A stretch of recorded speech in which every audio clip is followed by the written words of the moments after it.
hungry. And he tells his story, and the poem tells the story, and he videos everything below his waist for the day. So he shoots the ground, people's feet, different places he's walked, and then he goes back to his tent that he lives in with his mother. Every dude in that whole thing, awesome, bawling their face off. Guys were like, how much money? I got $100 more in my pocket, right? The guys were like throwing money at this organization at the end of it, because it was like, you told us why you need this money and why it's impactful. And that's the story. Like, so if people want to know what to shoot, watch those videos. The second half of the video was a mother who was explaining they are going to, for the summer, treat it like it's Survivor. We're going to, just like the show, let's just try and find food for the summer and survive. Like, make it a game, but realizing we don't have the meals from the school district for the summer.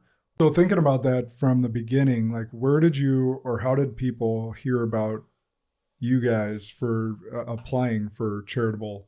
Because I know now we get an influx. She created a list of all of the like main nonprofits, and then she created a social media page and just started posting and tagging a lot of them and saying like, hey, applications are due. We get the applications not just from them, but also another 25 or 30 that are these small little mom and pops doing great work, but they just don't have the budget to have marketing people. And so we get to learn a lot about the community and what the needs are for the children. What do you think about like Boys and Girls Club? Like, Michael Johnson's one of the best fundraisers on the planet. Yeah, that's one skill he's got. But back to Jason's point, like, to read these and now know what your community's dealing with. Like, we've been doing this is 8 years strong, 8 seasons is what we call it. And it's like, I don't know if I get tired of this. When we get those in, we actually, all board members individually read all 40. We each individually take it. We use the rubrics card. We measure them. You need to take the top 5 point getters. And again, the questions in the app that they fill out match our rubrics, right? So you should be able to discern matches the need, exceeds the need, barely meets the need, right? We're not giving to you if you don't have a 501c3 set up. All right, that one's... Yeah. And so we give, as individuals on the board, we give our top 5 to the administrator who's helping us. So we don't talk to each other. We don't text each other about, oh, what'd you vote for? We send them in blind, and then we get an email from the administrator that says, oh, okay, got everybody's votes in. Here's the top 3. Got it.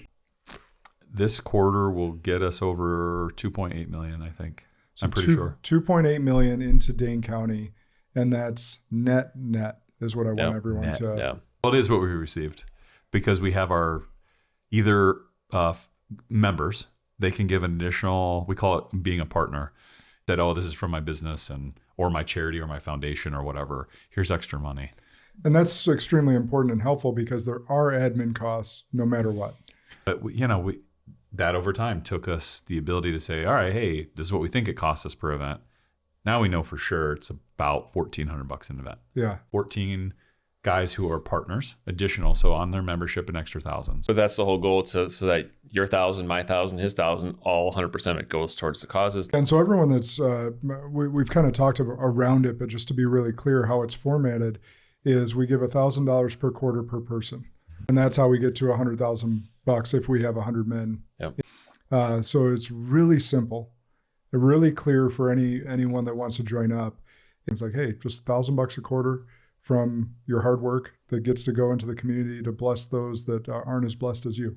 And then the last part is the biggest vision, and I don't know when this lands or not, but the vision is an endowment. We want a $5 million endowment. And interest can not only pay for expenses if it's $2 million to run forever, like you mentioned, but $5 million that then creates interest that can be paid out and also given to the charities to go on top of our $100,000 per quarter. Yeah. Let's say we're 20 years out. Honestly, I hope I'm still a part of it. I'm giving, I'm there with it, and I hope it's still like jamming out, right? And then, when we get that endowment in place, it's our kids, our grandkids, right? And this all kicked off, not the idea of 100 men, but like the inspiration is I was on the Parks board, and I read what Daniel Tenney and the founders of Madison, what they did with the Parks Department and the money they put in, the effort they put in, because they kept journals. And so like I got to read those when I was in there, and it was like, they had this massive vision to give wildlife and everything around us to everyone. But they had horses and buggies, and they were dragging sleds behind them to create trails. One pleasure drive to drive around and to give people to give money and to hang out and to see what we did, right? So that's what I hope. CureLocal.com is the website. Again, the website's as simple and as clean as we try to make the whole process. If you're a CPA that has a generous heart and wants to do our filings, Yes. we need you. And if you're nationwide, worldwide, and this sparked an idea or motivation for you to start something of your own, Charlie already offered for you to reach out and they'll get you documents or anything you need. So that you can start that mission in your local community. So that if you do want to ask for those resources or want to reach out and we can have a phone call, just email us directly from there or fill out. There's actually forms on there that you can fill out to explore and have more conversation. Remember, the good and great are the enemies of possible. Lead like a Spartan today.